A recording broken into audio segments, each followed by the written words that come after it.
Bəli, COP29 marafonumuz davam edir. Bu dəfə İCESKO-nun pavilyonundayıq və mənim yanımda İCESKO-nun direktorunun məsləhətçisi MOHAMED ASKARİ var. Hi, sir. Welcome to our country. Hi. Thank you so much thank for you having for us. your time for interview. Thank you so much. I appreciate that. And let's talk about some partnership issues.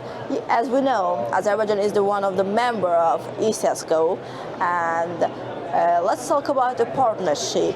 What is the future aim about the partnership with Azerbaijan against the climate change, the damaged? First of all, let me thank you so much for this opportunity and for having me on one of Azerbaijan outlets. And let me also take the opportunity to really congratulate Azerbaijan on a very successful COP and for the amazing hospitality and amazing organization efforts that they have been doing. It's really a very well organized, COP, and it allowed everybody to be able to have the right environment for the negotiations and for talking and addressing one of the most important issues which is facing humanities, which is the global climate change impacts on different kind of sectors and different issues related to climate change. During the course of the COP over the past few days, the ICESKO hosted a wide number of sessions in different areas. Some of them touching on education, some of them touching on science and innovation, some of them touching on heritage and agriculture, biodiversity effects, and in all of the sessions, like, we are always not forgetting our cultural heritage. Actually, we were lucky to have a session joint with His Excellency, the Minister of Agriculture here in Azerbaijan, with the Vice President of the FAO organization, in the presence of His Excellency Dr. Salim Al-Malik, the Director General of ICESKO, and we spoke about the evolution of the cultural-based solutions and the cultural heritage, and how we can learn from our culture and how we can experience and use what we used to do in the past, to learn from it and to how to continue and build on that through science and innovation. And that was a very successful session that we had here in the ICESKO Pavilion. We also had another session that was organized also at a high level, and it was in the side event where we spoke about science and technology and how we can do that in order to address issues related to water scarcity and related to biodiversity. And in this session, we also had the pleasure of having with us the director of AzRikosmos. So Azerbaijan has been a partner with us, and we are very happy and proud of this partnership, and they have been a collaborator and a great host, as I mentioned at the beginning. We are really so much interested in taking this kind of partnership to the next level, and this is the direction of His Excellency Dr. Salim Al-Malik when we are talking about the integration of science and innovation, and we delivered, or we announced the delivery of a framework or an idea of a solution hub that will be looking into solutions in the areas of biodiversity and water scarcity issues. And this hub will be in partnership with entities here in Azerbaijan, namely the Ministry of Agriculture and AzRikosmos. Yeah. So we are already looking into different kind of collaboration and different kind of schemes of collaboration in the near future. That's and I did not talk about Shusha, the book that was announced yesterday, and there was a session about it yesterday, and His Excellency always is very interested in the cultural issues, especially related to Azerbaijan.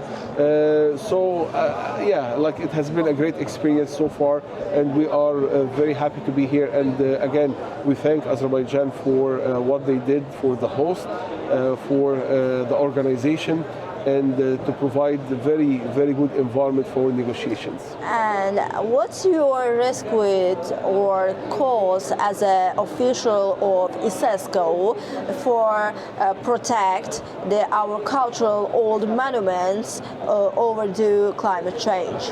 That's actually a very good question. And recently there was a big conference here in Azerbaijan, and ICESKO was part of it a few months ago, and we were here in Baku.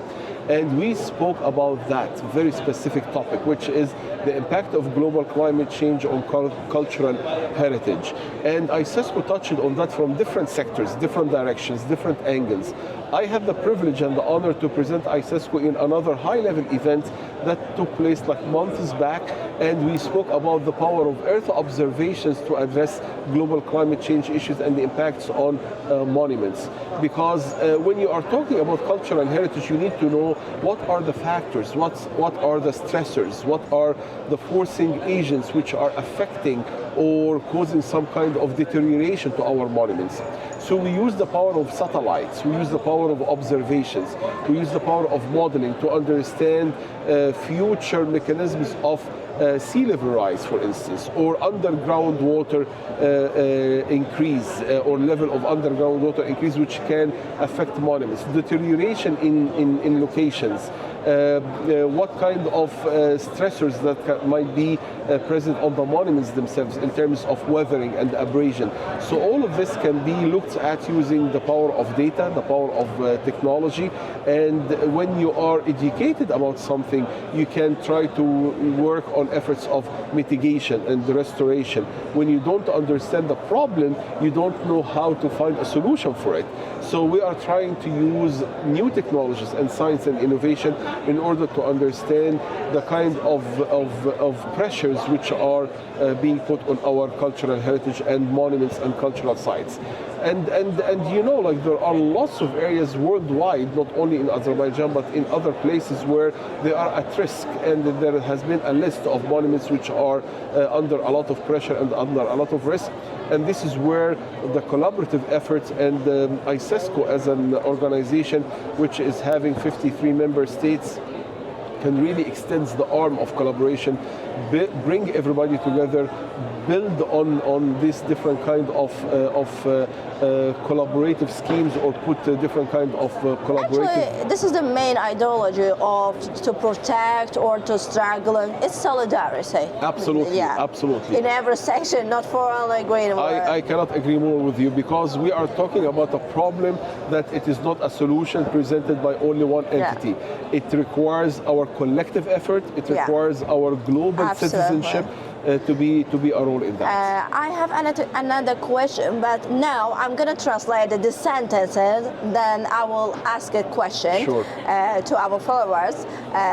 Deməli, Cənab Haşiminin qeyd etdiyi məqamlardan biri ondan ibarət idi ki, onun vuruladığı məqam Azərbaycanla əməkdaşlıq sahəsində idi və Azərbaycanın bəli, onun üzvlərindən biri olduğunu qeyd etdi və Azərbaycanla indiyə qədər çox möhtəşəm layihələr həyata keçirdiklərini və bir çox sahədə mədəni irsin qorunması ilə bağlı layihələrdə iştirak etdiklərini və Azərbaycanın bir üzv kimi çox yaxşı fəaliyyət göstərdiyini qeyd etdi və əsas məsələlərdən biri gələcəyimiz üçün bu abidələrin, gələcəyi nəsillər çatdırmaq üçün abidələrin qorunmasının diqqətə çatdırdı. Əsasən, yalnız iqlim dəyişikliyinin təsirlərindən deyil, digər kənar faktorlardan da bu belə idi və onun vuruladığı məqam ondan ibarət idi ki, biz burada İCESKO olaraq Kənd Təsərrüfatı Nazirliyinizlə və eyni zamanda Mədəniyyət Nazirliyinizlə bir çox vacib müzakirələr aparmışıq, tədbirlər keçirmişik. Biz həll yollarını axtarmağa çalışmışıq ki, iqlim dəyişikliyi bugün müxtəlif aspektlərə yayılıb. Biz onun təsirlərini bugün çox belə desə, tərkib problemlərdəndir ki, bütün sahələri üstə görə bilirik, insan sağlamlığından tutmuş bir çox sahəyə qədər və ona görə də bunun həlli üçün həmrəylik ən vacib məqamlardan biridir. Həmrəylik bunun üçün genişləndirilməlidir və bura hökumətlər cəlb olunmalıdır. İCESKO-nun üzvləri, digər agentliyə və yaxud alyansa üzv olan ölkələr hər bir belə desə, sahə üzrə birləşməlidir. Ən əsas məqam biz təsirlərin əhatə dairəsini bilməliyik və bunun üçün də tədqiqatlar aparmalıyıq, araşdırmalar aparmalıyıq deyə vurğuladı və eyni zamanda onu da qeyd etdi ki, gələcək üçün də bu formada tədqiqatların araşdırılması, genişləndirilməsi nəzərdə tutulur və eyni zamanda Şuşada da həyata keçirdikləri bir çox tədbirlərlə bağlı məlumat verdi ki, biz bu müzakirələri Şuşada da aparmışıq. Çünki bundan əvvəl də, bir neçə gün əvvəl də burada sessiyalar keçirilmişdi mədəniyyətin, mədəni irsin qorunması baxımından.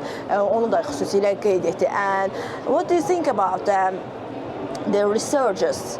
Where is the researchers developed institute over the climate change issues? Where is the researchers? How most important? You're talking about research, yeah, correct? Research, yes, yeah. yes.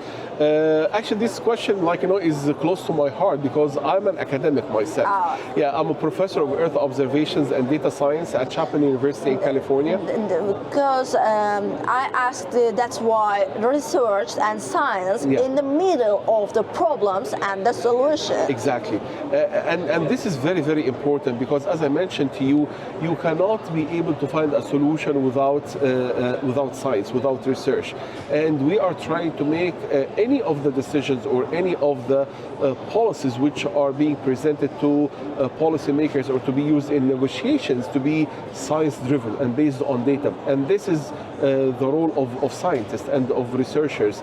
How we can use all different possible tools in order to assess global climate change impacts on different sectors.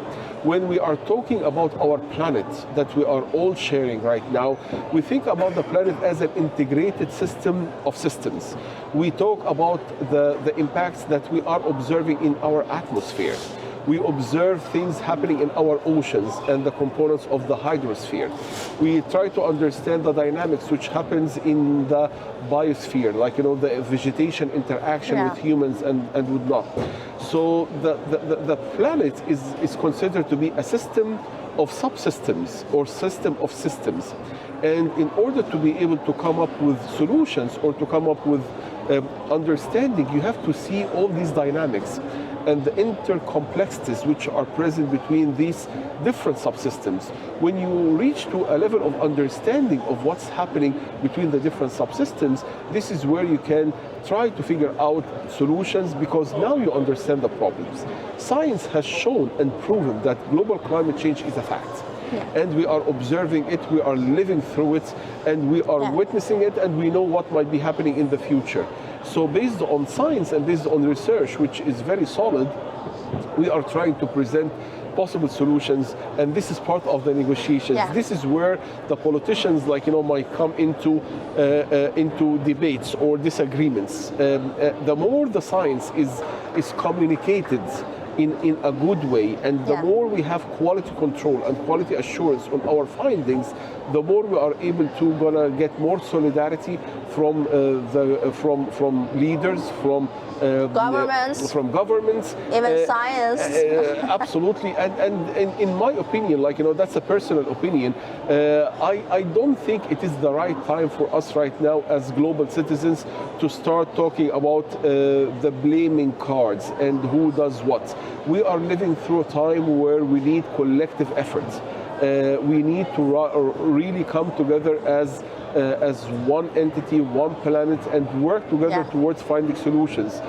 Countries that contributed dramatically to the problem needs to take their role and to take action towards finding and helping others which are affected the most. Okay. This is a role that we need to all play as global human citizens, but at the same time, organizations like ICESKO, looking into tools of education, of culture, of science, of research, how they can bring all these sectors together for the betterment of our planet and our humanity. I'm going to translate again.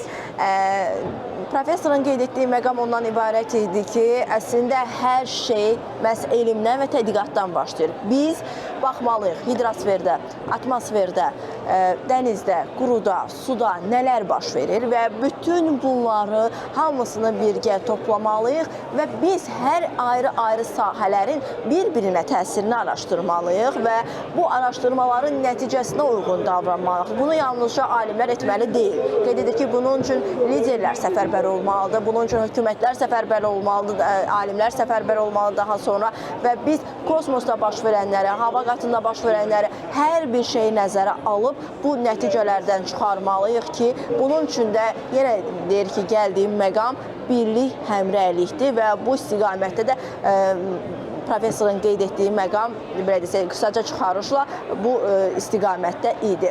Və özü də professor olduğu üçün bu sualın lap onun ürəyindən olduğunu qeyd edir. Çünki biz qeyd edirik ki, dəfələrlə çağırış edirik ki, bu istiqamətdə geniş miqyaslı hər bir sahəni əhatə edən, amma hər bir sahəni ayrı-ayrılıqda tədqiqatdan sonra onların da birgə bir tədqiqatı lazımdır deyə onun bu cür təklifi vardı. And the final question is about your impression about COP29. And if we have to compare this COP conference with other conference, what should we to say? Okay, that's a very tricky question, and I have to be very smart about answering this question. It's just kind of. I understand. In all honesty, I have to say, I am not in the business of comparing COPs. Yeah. Every single COP is done for a reason, and there is a message for it, and there is a cause for it. It is not about which COP is the best. It's about how we can move from one COP to another, how we can get a message from one to be followed on in the other. This deal with the ideology, actually. That's the most important thing. And for me, like, Azerbaijan did a phenomenal job, like, capitalizing on the effort that was done, like, in COP27 in Sharm el-Sheikh and COP28 that happened in Emirates, and now they are laying the ground for the COP to take place in Brazil next year. So this kind of complementarity relationship between the different COP presidencies is very, very important. And this is the only way to make sure that our voice is heard and to get something to be actually done on the ground. And this is what I can see as the success of this COP that took place in Baku, in the beautiful city of Baku. It isn't your first time here, yeah? This is my second time. I'm lucky to be here for the second time in Azerbaijan, which I'm pretty positive that it's not going to be my last time. For sure, I'm going to be coming back more frequently, more often to Azerbaijan. I was able to build lots of network, lots of relationships here, lots of friendships here, and I consider myself to be lucky to be here in this beautiful city of Azerbaijan. Thank you so much, sir. Thank you so much for your time. Thanks a lot for having me. Appreciate it. Thanks a lot. Cənab müşavirin qeyd etdiyi, professorun qeyd etdiyi məqam ondan ibarətdir ki, sual verdim ki, bu COP-u digər COP-lardan fərqləndirən məqam nədən ibarətdir? Hətta zarafat yana dedi ki, mən bilirəm, bu biraz hiləli sualdır, amma mən elə cavab verəcəyim ki, bu ideologiya ilə bağlıdır. Yəni, qeyd etdik ki, biz çalışmalıyıq ki, hər COP konfransı digər bir konfransının daha əhatəli, daha geniş formalı da ideologiyası konkret həllə yönəlmiş olsun və bu istiqamətdə əslində Bakı platformasının çox uğurlu olduğunu, müsbət istiqamətdə maliyyənin olduğunu vurğuladı və ötən COP-larla bağlı fikirlərini bildirdi ki, hər COP-un özünün xüsusi mənası var idi. Bu istiqamətdə də maliyyənin son hardasa 10-15 il ərzində ilk dəfədir bu qədər geniş müzakirə olunduğunu gördüyündə xüsusilə vurğuladı.